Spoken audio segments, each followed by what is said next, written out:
Une toute petite parenthèse avant de commencer cette vidéo. Je serai en live le dimanche. Nous serons. Je serai d'abord en solo et ensuite nous serons en live le dimanche 8 septembre. Donc marquez-le dans vos agendas. À 20h.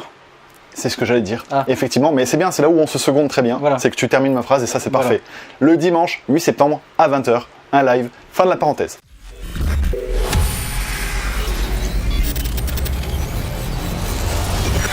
Salut à tous, salut Franck. Ça va ? Comment vas-tu ? Je vais bien. Mais je vais très bien également, pour répondre à tes questions. Si, tu m'as dit ça va, figure-toi. Mais oui, j'ai dit ça va pour moi. J'ai la question. Merde. Eh ben tu vois, j'ai cru que t'étais pas forcément auto-centré et que tu me renvoyais la balle. J'ai pas eu le temps. T'as pas eu le temps, on va dire ça. Voilà, T'as pas eu le temps. Écoute, moi je suis très en forme. Moi je suis en vacances et je suis en forme aussi. Enfoiré. Voilà. Très bien. On se retrouve pour faire le bilan des sorties du mois de septembre, puisque c'est un format qui vous plaît et c'est un format qui nous plaît à animer aussi. Donc du coup, on va vous présenter les sorties DVD, Blu-ray et 4K du mois de septembre. Pas toutes les sorties, mais celles qui nous intéressent. Et vous saurez également nos coups de cœur. T'es partant, t'es chaud ? Chaud. Ok, on va attaquer donc. T'es tout le temps chaud, toi, de toute façon. Il fait chaud en même temps. Ouais, c'est encore l'été. On va commencer du coup par les DVD et les Blu-ray.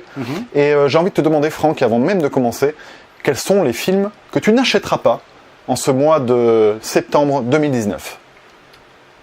Aladdin. Tu me le sors comme tu avais sorti le Dumbo à la précédente vidéo. T'as quoi contre les Disney en fait ? Rien, j'attends une adaptation live, c'est celle de Taram et le chaudron magique. Ils le feront peut-être. Ils le feront sûrement. Mais vu que le dessin animé était un poil raté et tout, donc je me dis qu'ils peuvent se rattraper avec le film. Et avoir un véritable film d'heroic fantasy. Tu sais que je n'achèterai pas non plus Aladdin parce que je suis allé le voir contrairement à toi. Oui. Toi, tu as eu au moins cette audace de ne pas aller le voir. Non, je suis allé le voir et j'étais vraiment très déçu parce que je m'attendais à un minimum de Guy Ritchie en allant voir le film, tu vois. Et j'ai même pas eu ça. Et casting complètement foireux, hormis Will Smith qui je trouve sort son épingle du jeu. Mais Aladdin, clairement, je ne l'achèterai pas non plus. Et ben voilà. Franck et moi, nous n'achèterons pas non plus le film qui fait dormir. Ah, The Dead Don't Die. The Dead Don't Die. Pourquoi ? Parce qu'il fait dormir. Autant s'acheter l'intégrale de Derrick. Merde. Autant s'acheter l'intégrale de Derrick qui est bien plus drôle, elle. Ça existe au moins ça doit exister, oui. Alors je lance ESC, Carlotta et autres éditeurs. Il serait peut-être temps de sortir l'intégrale de Derrick. Mais il existe Derrick, un long métrage en dessin animé, figure-toi. Ah. Alors là, tu me cloues le bec. Si, non mais c'est vrai. Franck, tu m'embouches un coin. Il y a plus d'action d'ailleurs dans le dessin animé que dans la série. Franck, tu me laisses suspect. Non, USP. Non, tu me laisses pantois. Tu me laisses pantois, je suis espanté. Voilà, pour le terme du Sud. En revanche, il y a des films qui sortent, certains d'ailleurs que je n'ai pas vus, et toi non plus je crois, mais qui sont très intéressants. Donc j'ai envie de mettre le doigt, alors je ne le mettrai pas sur l'objectif parce qu'après ça fait une sale empreinte et les gens ne nous voient plus. Pas sur moi non plus. Déjà sur Le Vent de la Liberté qui va sortir le 4 septembre. Parce que Le Vent de la Liberté c'est quoi, Franck ? Je n'en sais rien. Et bien voilà, et pourtant les gens devraient savoir ce que c'est ce film. Ce film en fait c'est un film qui est sorti il y a quelques mois en arrière, il y a peut-être 4-5 mois en arrière, qui raconte une histoire qui se passe en Allemagne pendant la guerre froide, où des gens vont devoir passer de l'Allemagne de l'Est à l'Allemagne de l'Ouest, et pour ce faire ils y vont en montgolfière. Et j'en ai eu beaucoup de retours très positifs au moment de sa sortie. Malheureusement je n'ai pas eu la chance de pouvoir le voir parce qu'il a eu une distribution dégueulasse. À Montpellier il était dans un cinéma d'arrêt d'essai et il était à des horaires où il fallait être au chômage. Ouais, malheureusement, pour être cinéphile, il faut être au chômage aujourd'hui. Mais voilà, donc j'ai pas pu aller le voir et pourtant il y en a eu des retours super. Et je me dis, c'est le genre de film que les gens ne verront pas. C'est dommage de ne pas lui donner une seconde chance pour sa sortie Blu-ray. Donc celui-là, tu vois, je l'ai pas et clairement, il va finir chez moi. D'accord. Donc je te dirai s'il est bien, si ça vaut le coup, je te le prêterai, Franck. Il y a aussi le film Sibylle qui sort le 25 septembre avec Virginie Efira, qui mélange un peu psychanalyse qui mélange beaucoup de choses. C'est un film qui mélange beaucoup de choses. Non, j'ai du mal à en parler tout simplement parce que je ne l'ai pas vu. Voilà. Et figure-toi que Marine, notre camarade, compère, compatriote... Qui ? Marine. Tu connais pas Marine ? Franck a une mémoire... Vous connaissez Dory ? C'est pareil. Et en fait, Marine m'en a parlé en me disant que c'était un super film. Et du coup, Marine va nous en dire 2-3 mots. À toi, Marine. À toi. Alors... Sibylle, c'est la deuxième collaboration de la réalisatrice Justine Triet et de la comédienne Virginie Efira. C'est un drame psychologique mais qui est en fait assez inclassable et qui est très réussi autour d'un triangle amoureux qui est bien malsain. Et moi ce que j'ai beaucoup aimé en fait dans le film, c'est qu'il parle de la création. Il est question de l'écriture d'un livre, il est aussi question du tournage d'un film. Le film tourne autour de ces deux choses-là. Et l'idée du film, qui est très intéressante je trouve, c'est de dire que toute création a une part nécessaire de manipulation, que ça implique forcément de la manipulation à un moment pour pouvoir créer. Et ça, j'ai trouvé ça assez subversif et très intéressant. Et l'atout principal du film, évidemment, c'est Virginie Efira, qui est juste, je trouve, impériale et qui montre, mais alors définitivement avec ce film, que c'est une très très très grande actrice. Non ? Merci Marine. Marine, écoute, tu nous as tellement donné envie de le voir, Marine. Il va y avoir également un film d'Almodovar qui va sortir, qui s'appelle Amour, gloire et beauté. Non, Douleur et gloire. Douleur et gloire. Douleur et gloire avec Antonio Banderas, que je n'ai pas vu, mais tu m'en as parlé à l'époque de sa sortie. Alors moi, je suis à la base pas un fan d'Almodovar. Ouais, moi non plus d'ailleurs. Celui-là, je l'ai beaucoup aimé. Sachant que le duo Almodovar-Banderas avait déjà fait ses preuves avec le film La Piel qui habite. Qui était bon aussi. Ouais, voilà, c'est pour ça. Donc moi, je suis très curieux de voir celui-là. Tu peux m'en dire un petit peu plus ? C'est... Juste, essayer d'en faire un petit pitch pour donner aux gens l'envie d'aller le voir. C'est l'histoire d'un homme qui se retourne sur sa vie, qui est dépressif et qui se retourne sur sa vie, sur ses accomplissements, sur ce qu'il a fait. Et ce qui lui arrive aujourd'hui, qui l'invite à prendre ce qu'il avait derrière lui pour en faire quelque chose de beau aujourd'hui, quoi. Okay. C'est mon interprétation. Non, mais c'est... Et je l'ai beaucoup Moi, aimé. il me suffit de cette interprétation-là pour avoir envie d'aller le voir. Voilà. Honnêtement, tout ce qui est nostalgie, retour vers le passé. Après, on a dit que Almodovar faisait sa propre analyse à travers ce film. D'accord. Donc c'était un film somme, un film testament, certains ont dit pour... Moi, je connais pas assez Almodovar pour dire ça, parce que j'ai vu que quelques films de sa filmo et peu m'ont plu. Mais celui-là, je l'ai trouvé extrêmement touchant. Banderas joue merveilleusement bien. Banderas, je trouve qu'il est vraiment sous-employé en fait. C'est un putain d'acteur, Banderas. Non mais c'est vrai, il a pas. Alors il a des rôles comme ça dans des films d'auteur et c'est bien. Il y en a encore qui lui laissent sa chance parce que je crois qu'en plus il s'était brouillé avec Almodovar et qu'ils se sont réconciliés pour ce film-là. Mais je veux dire, enfin, on le voit quasiment pas quoi. Alors que c'est un acteur qui a marqué le cinéma des années 80-90 et qui est bon. C'est dommage quand même de se priver des acteurs parce qu'ils vieillissent quoi. Moi j'ai découvert Banderas avec Desperado moi. Par contre Philadelphia, est-ce que c'était avant? Ça devait être avant. Eh ben tu sais quoi, je me rappelais même plus qu'il était dans Philadelphia. Si. D'accord. Si, il joue le petit copain justement de Tom Hanks. Ok. Je crois. Moi ça devait être Desperado du coup aussi. Pareil, et c'est quel film, quel rôle de Banderas quoi. Franchement, Banderas est fantasmagorique dans le film. Faut le dire. Ça fait déjà 3 films. Au final tu vois, il va y avoir pas mal de films qui vont sortir en septembre là. Et il y en a un 4e qui est vraiment. Alors pour le coup. Je vais faire confiance à notre ami Jules, qui fait partie de la bande. Tu sais qui est Jules? Chaque fois tu me regardes en genre, c'est qui Jules déjà? Si, je vois qui est Jules. Je plaisante bien évidemment. Jules qui m'a vraiment conseillé ce film-là lors de sa sortie. Pareil, distribution merdique pour que le film 90s, 90 apostrophe S. Apostrophe. Le soir, quand je suis fatigué, je bégaye un truc de dingue. Mais écoute, bégaye tout ce que tu veux. Comme ça, vous savez tout sur ma vie trépidante.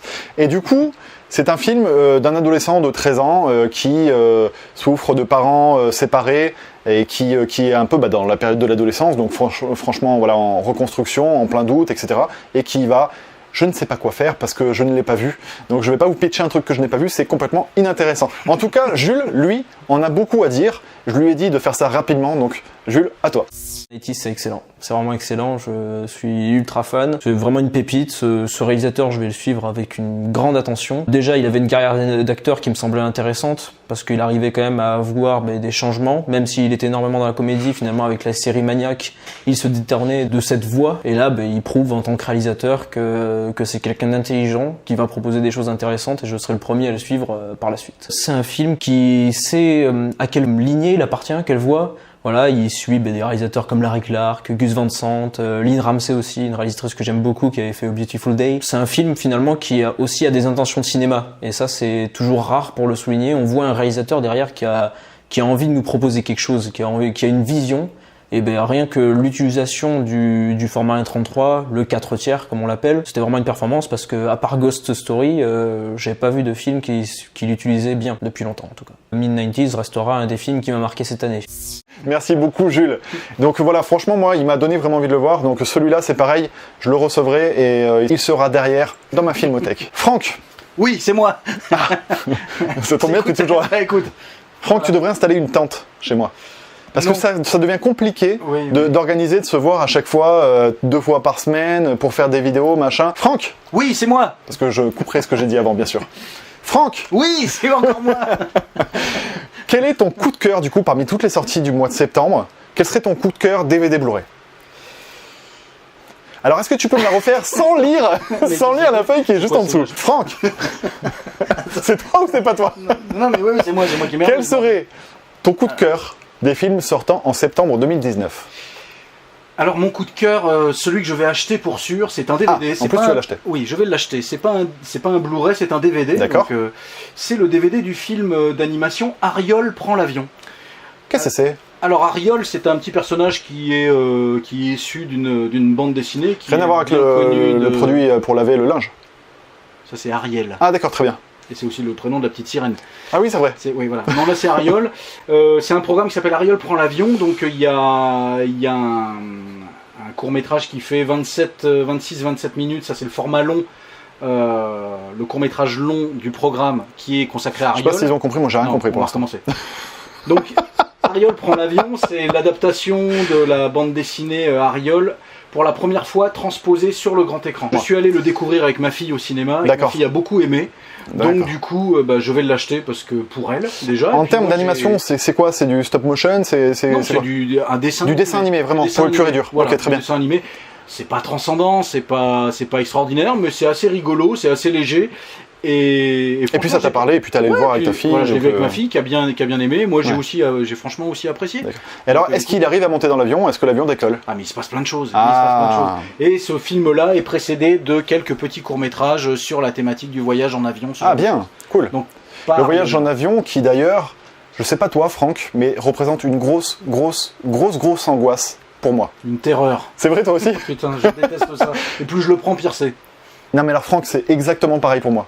C'est fou. Au final, tu as peur du crash, quoi. C'est alors, je monte dans l'avion, je suis pas mal. Tu vois, je me dis aujourd'hui, tu sais quoi, j'ai surmonté mon angoisse, ça va. Ouais, tu vois, je monte dans l'avion, ça va.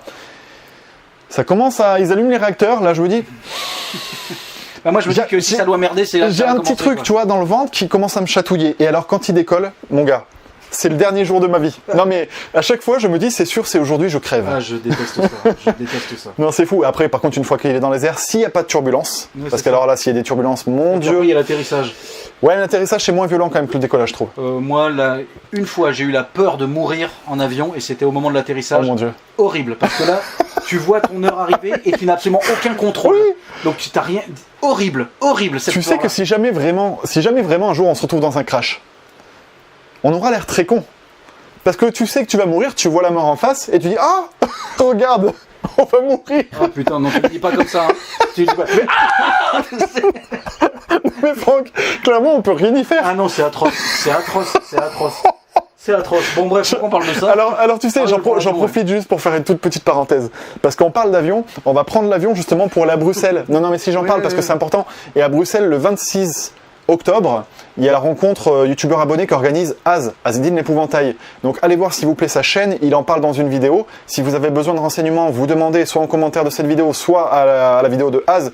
Mais en tout cas, ce serait super cool de venir nous voir à Bruxelles, venir nous voir et venir voir toute une bande de cinéphiles parce qu'on sera nombreux.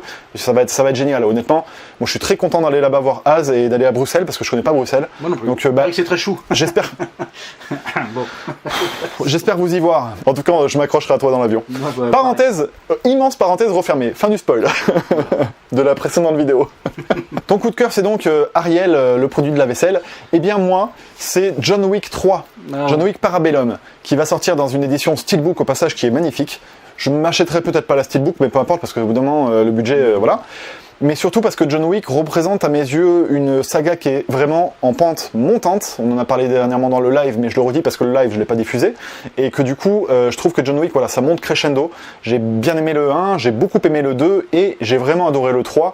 Sachant que je trouve que c'est un film de genre pur et dur. Et c'est ce que j'aime en fait, si tu veux. Même si on peut trouver d'autres qualités aux deux premiers, je trouve que celui-là vraiment il s'oriente dans le film de genre. Et c'est là où mon amour devient inconditionnel pour celui-là, c'est que ça devient le concept dépasse le film et tout est référencé, tout est genré, je sais pas si ça se dit. Qu'un mec comme ça, qui à la base est le doubleur cascade de Keanu Reeves, arrive à pondre ça, je trouve ça génial, vraiment, parce que c'est de qualité, c'est bien filmé, c'est bien réalisé, il y a des ambitions, les cascades sont toutes faites comme ça, et surtout, ça propose un amour du film japonais, du film asiatique et du film américain aussi, hein. Mais En termes de films d'action, j'ai vu mieux. Je pense notamment au cinéma de Gareth Evans, avec les films The Raid, 1 et 2, etc., qui lui, pour moi, c'est un génie du film d'action. Mais en tout cas, c'est vraiment, il y a des idées, c'est original, et il faut pas faire attention, tu sais, au réalisme du film. Ah oui, non, parce que c'est pas ça qui est intéressant au final. Bref, parenthèse fermée, voilà. John Wick 3, moi, c'est mon coup de cœur du mois de septembre. D'accord, j'ai préféré le 2, moi, mais bon. Ouais, je sais bien. Voilà. Mais ouais, c'est voilà. Passons maintenant aux 4K. J'essaie de mettre l'ambiance, sachant qu'on n'a pas fait de jingle, Franck. Ah oui. Essayons de mettre l'ambiance. 4K. Ouais. Ok, c'est bidon. Les films 4K qui sortent. Alors, avant de parler de nos coups de cœur, parce qu'il n'y en a pas tant que ça qui vont sortir au mois de septembre, des films 4K, je vais te parler, moi, de films que j'aimerais avoir, mais que je n'ai pas avoir parce qu'ils coûtent trop cher. J'ai un budget limité, vous le savez, on a des budgets, voilà. Et là, il y en a pour 120 € de coffret. Honnêtement, si déjà tu claques 120 € de coffret, autant te dire que tu peux rien acheter autour. C'est l'intégrale des films Batman. Alors, pas l'intégrale, mais les 4 premiers. Les 2 de Tim Burton et les 2 autres de Joel Schumacher. Schumacher, je sais pas comment ça se prononce, d'ailleurs, je m'en fous. Je le prononce pas non plus d'habitude, mais... Et du coup, ça m'intéresse pour les 2 premiers, évidemment. Pour les 2 premiers de Tim Burton. Parce qu'ils bénéficient d'un master 4K qui est apparemment génial. J'en ai lu beaucoup de critiques sur internet et dans les magazines, et apparemment il faut se jeter dessus parce que ça change du jour, comment on dit, du tout au tout par rapport aux éditions Blu-ray. Donc là, moi, sachant que c'est deux... Ils vont pas être édités en édition... simple. Si, elles seront... besoin d'acheter elles seront éditées en single, mais dans combien de temps, ça c'est autre chose. Parce qu'aux États-Unis, en fait, en import, on peut déjà se procurer le 1 et le 2. Mais comme sur les sites spécialisés de vendeurs de ce truc-là, ils sont incapables de préciser dans les caractéristiques quelle langue il y a, quel sous-titre il y a, bah du coup je prends pas le risque et je les achète pas. Mais si vous possédez cette édition en import, n'hésitez pas à me dire s'il y a la version française, la version originale et les sous-titres français. Parce que j'aimerais bien qu'il y ait le package, tu vois. Ceux-là, il me les faut, mais je les aurai pas le mois prochain. Mais c'est un gros coup de cœur pour moi. Quel est, Franck, du coup, ton coup de cœur 4K pour le mois de septembre? Bah, je ne vais pas faire dans l'originalité, parce que je vais reprendre mon coup de cœur pour les prévisions août, puisque la sortie d'Apocalypse Now en 4K a été décalée au 18 septembre. Effectivement. Donc je reste sur Apocalypse Now. Effectivement. Alors je pense qu'on va pas plus en parler, parce qu'on a déjà parlé dans la précédente vidéo, mais forcément, gros coup de cœur également. Moi, ce sera pas mon coup de cœur, parce qu'il y a un coup de cœur de septembre qui vient devancer le coup de cœur du mois d'août. Mais quel est-il? Ah, ça t'embouche un coin. Ah, mais carrément. Quel coin, Franck? Alors, c'est le film Christine. Oh la vache! Chez Carlotta? Chez Carlotta. Avec le livre. Sais-tu qui est Christine? Oui, c'est une jolie voiture. Rouge. Pas du tout, c'est ma voisine. Complètement con celui-là. Non, effectivement, forcément, vous connaissez Christine, ou alors si vous ne le connaissez pas, je vous encourage à mater ce film. Adaptation du livre de Stephen King, du roman de Stephen King. Christine est effectivement une voiture démoniaque habitée par le diable. Donc et film réalisé par John Carpenter. Film réalisé par John Carpenter, et quand tu parles de mon chouchou, je suis obligé de le mettre en coup de cœur. Vivement The Ward en 4K. Pardon. T'as pas le droit de te foutre de la gueule de Carpenter, Franck. C'est trop facile de l'attaquer. Non, mais c'est sûr, moi je suis... Putain, le mec, il a rien, il a 15 jours pour faire un film avec pas de budget, il a juste son envie et c'est 70 piges au moment où il le fait. C'est déjà pas mal. Moi j'étais content d'avoir The Ward. Ouais. Non mais je te jure, j'étais content. Tant mieux pour toi. Putain, quel enfoiré. John Carpenter, moi c'est mon chouchou. Voilà. Et Christine, en plus d'être mon chouchou, c'est un putain de bon film. Si. Ouais, mais j'ai rien dit. Oui, mais j'ai vu une lueur de doute dans ton regard. Ouais, genre, oui, c'est pas mon préféré. Moi, mon préféré, c'est The Thing. Ça va, je commence à te connaître. Mais en tout cas, ouais, moi, c'est un gros film que je trouve être un très bon film. En plus, voilà. Surtout l'édition, je pense, est magnifique. Une des meilleures adaptations de Stephen King, clairement. Non seulement il suit les lignes du roman de Stephen King, mais en plus, John Carpenter arrive vraiment à y injecter son univers et sa patte. Et c'est ce qui est vraiment bien, c'est là où tu vois que c'est une œuvre qui se hisse au-dessus de la mêlée. Parce que c'est pas juste une reprise de ce qui est écrit, c'est en plus un vrai film de John Carpenter. On reconnaît le cinéaste quand on mate ça. Et honnêtement, je vais pas en faire une analyse approfondie là maintenant, mais ça mérite le coup d'œil pour la réalisation. Excuse-moi, mais je te rafraîchis en direct. Il n'y a pas de brumisateur. C'est surtout l'édition, la qualité de l'édition qui est à saluer. Ce Carlotta, ils font un boulot magnifique sur les éditions aussi. C'est vrai. Et là, c'est vrai que le coffret... Alors, tu sais que j'ai appris par un abonné que Carlotta font appel à des gens, à des graphistes, qui sont pas forcément renommés, pour faire les designs des éditions. Et le design de Christine, c'est un des abonnés de la chaîne qui l'a fait. D'accord. Il est venu me dire ça dans les commentaires, et donc bravo à toi, déjà au passage, parce que franchement c'est impeccable. Et bravo à Carlotta aussi qui donne sa chance du coup à des petits entre guillemets, designers, des petits graphistes. Je trouve ça vraiment cool. Mais plein de talent. Plein de talent. Finalement, ça vous fait un beau petit choix entre les mains. Là, il y a quand même pas mal de films qui vont sortir en ce mois de septembre, en DVD, en Blu-ray et en 4K, parce qu'on n'oublie personne. Je sais qu'il y en a parmi vous qui collectionnent encore les DVD, et je comprends pourquoi. D'ailleurs, n'oubliez pas que je vais continuer le concept avec Franck d'aller voir, d'aller chez vous pour, d'une, vous piquer votre argent, mais pour de deux, regarder votre collection de DVD Blu-ray. Et ça m'intéresserait de voir quelqu'un qui a une collection uniquement de DVD pour justement savoir un petit peu pourquoi ne pas passer au Blu-ray, etc. Enfin, vous poser des questions. Donc n'hésitez pas à venir me dire tout ça dans les commentaires. Merci Franck, une nouvelle fois d'avoir participé à cette vidéo. Merci à vous de nous avoir suivis. Pensez à laisser un petit commentaire, un petit like, juste si ça vous fait plaisir, sinon on vous oblige pas. Et puis on se dit à très très vite pour une prochaine vidéo. Ciao ciao.